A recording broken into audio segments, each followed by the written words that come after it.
Olá para todos os estudantes. Eh, Vamos para mais uma aula de química.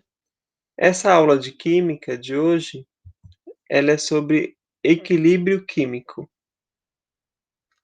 É uma aula para o terceiro ano do ensino médio, do professor Douglas Bezerra Silva. Eu decidi fazer essa aula para ajudar os estudantes com uma aula que teve no Centro de Mídias no dia 15 de fevereiro de 2021, e foi sobre equilíbrio químico. Então, eu espero que com essa aula fique mais fácil entender os conteúdos que aconteceram lá, tá bom?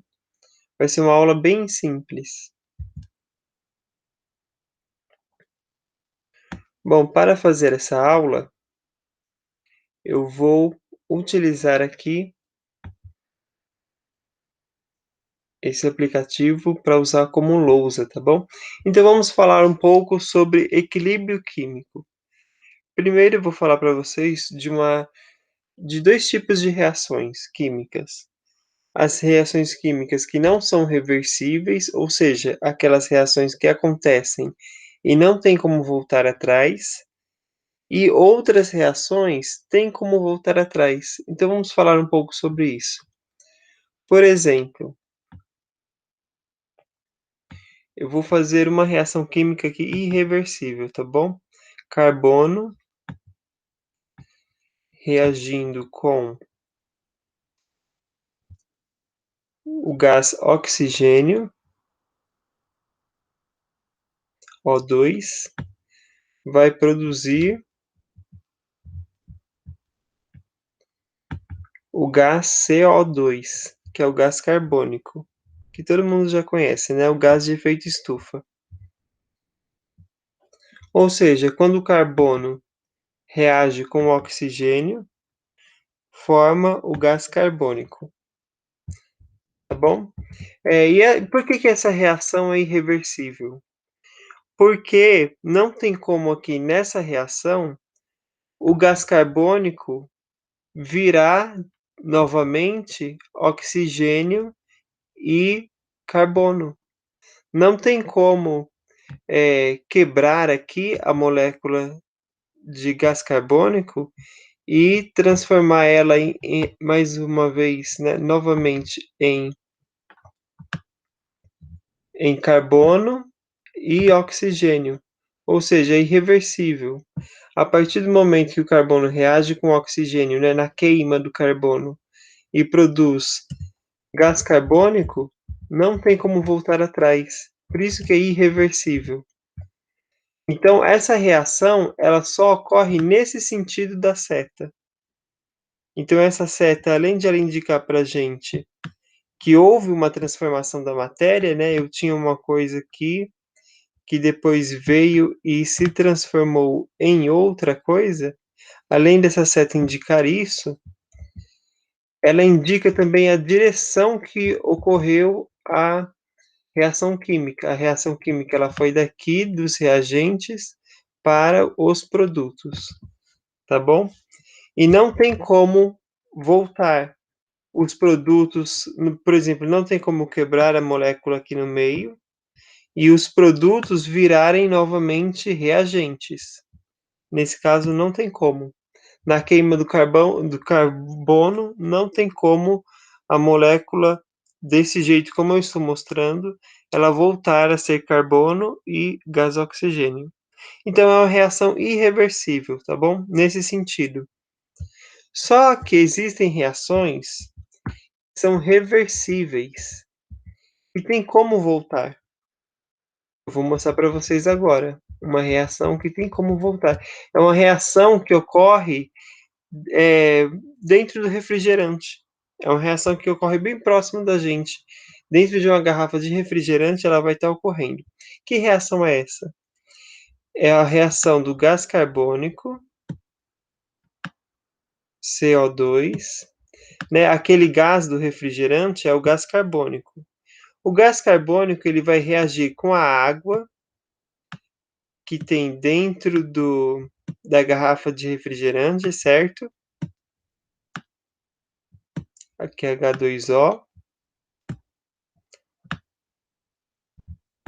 e vai produzir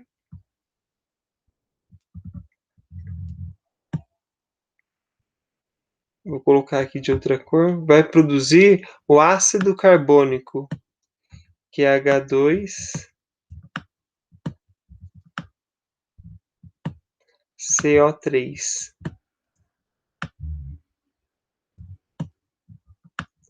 Então essa reação ela ocorre dentro da garrafa de refrigerante, tá bom? Por quê? Porque lá nós temos gás carbônico na garrafa de refrigerante, é o gás do refrigerante, é o gás carbônico. Esse gás carbônico vai estar reagindo com a água para produzir ácido carbônico, ok? Mas eu falei que eu ia mostrar para vocês uma reação que volta, reversível, e é exatamente isso. Esse gás carbônico que está dentro lá do refrigerante, ele consegue voltar, e aí eu vou representar com essa outra seta, ele vai conseguir voltar e se transformar novamente em gás carbônico e água. Então, esse é um tipo de reação que nós chamamos de reação reversível. Por que reversível? Porque ao mesmo tempo que eu tenho os reagentes, esses são os nossos reagentes. Ao mesmo tempo que eu tenho os reagentes se transformando em produtos, que é representado por essa seta vermelha, né? Ou seja, daqui para cá, então os reagentes estão se transformando em produto. Nós também temos os produtos, que é o gás carbônico, se transformando nos reagentes, que é o gás carbônico e a água, tá bom? Então esse é um tipo de reação reversível, ela volta. Não é igual à reação anterior que nós vimos, que era carbono mais oxigênio,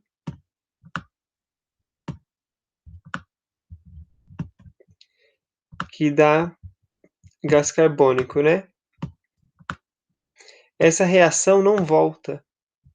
Não tem como voltar aqui e voltar a ser carbono e oxigênio, tá bom? Não tem como. Só que essa reação que eu escrevi para vocês aqui embaixo tem. O carbono vai reagir com a água e se transformar em gás carbônico, que está aqui no produto, e o gás carbônico ele vai é como se a molécula se partisse, né? E ele vai voltar a ser gás carbônico e água, tá bom? Então existem reações químicas que ocorre isso. E um exemplo é a que ocorre no refrigerante. Agora, equilíbrio químico. O que é equilíbrio químico?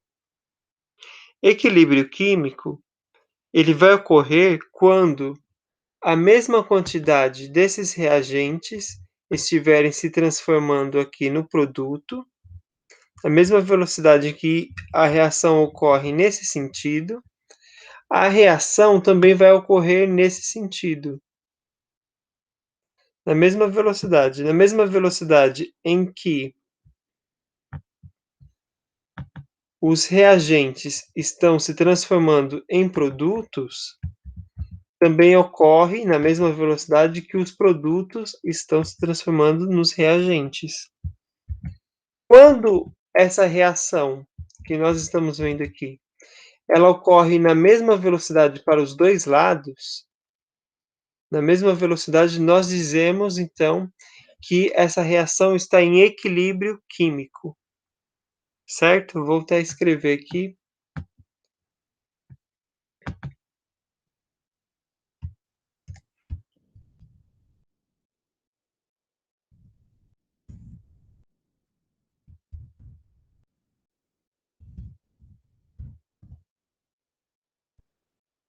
Equilíbrio químico.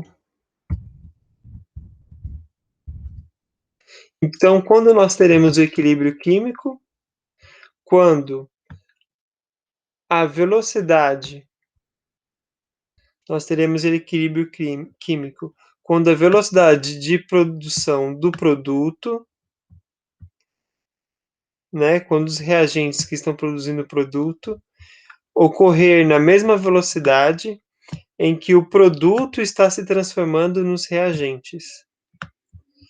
Quando essas duas reações ocorrem na mesma velocidade, nós falamos então que nós temos um equilíbrio químico, certo? Então as quantidades não se alteram. Por que não se altera? Porque a quantidade de reagentes vai permanecer constante, porque sempre tem produto se transformando em reagente, e a quantidade de produto também não se altera. Por quê? Porque sempre tem reagente se transformando em produto. Essas duas coisas estão ocorrendo ao mesmo tempo, né? Então nós dizemos então que esse sistema está em um equilíbrio químico, ok? Então é um conceito, eu acho que ficou fácil de entender, né? Um conceito simples. Então, retomando, algumas reações químicas não tem como voltar atrás, como é aquela reação que eu mostrei para vocês, e outras têm como voltar atrás, que é essa que eu estou mostrando, certo? E aí a reação ela vai ocorrer em dois sentidos, nesse dos reagentes para os produtos e nesse dos produtos para os reagentes. Ao mesmo tempo que os reagentes estão sendo transformados em produtos, nós também temos os produtos sendo transformados em reagentes. E nós teremos o equilíbrio quando a velocidade de reação é igual nos dois casos, tá certo? E aí nós temos o equilíbrio químico. Mas será que nós temos como mexer, alterar esse equilíbrio químico? Nós temos um equilíbrio ocorrendo, então. As velocidades são iguais. Tem como eu alterar esse equilíbrio químico? Tem. Por exemplo, se eu mexer aqui na quantidade de gás carbônico, o que vai acontecer é que, por exemplo, se eu colocar mais gás carbônico nesse sistema, o que vai acontecer é que eu vou ter uma maior produção aqui de reagentes, né? E se eu aumentar a quantidade, por exemplo, de gás carbônico, desculpa, esse daqui é o ácido carbônico, tá bom? Se eu aumentar aqui a quantidade de gás carbônico, automaticamente eu vou aumentar aqui a concentração de ácido carbônico, porque eu estou adicionando mais aqui, mais coisas aqui, desse lado da reação, então ela vai ter que, esse equilíbrio vai ser deslocado para a produção de mais produtos. E se eu colocar mais produtos nessa reação, e esse equilíbrio aqui ele vai se deslocar para produzir mais reagentes, tá bom? Então, uma aula bem rápida, eu acho que deu para entender mais ou menos bem como ocorre, então, o equilíbrio químico e saibam que nós podemos alterar o equilíbrio químico. Como a gente altera, nas próximas aulas isso vai ficar um pouco mais claro, tá bom? Mas por enquanto só gravem que algumas reações são irreversíveis, não tem como voltar atrás, e outras são reversíveis, como o exemplo dessa que nós estamos vendo, que tem como voltar atrás, tá certo? Então, muito obrigado, espero que tenham gostado da aula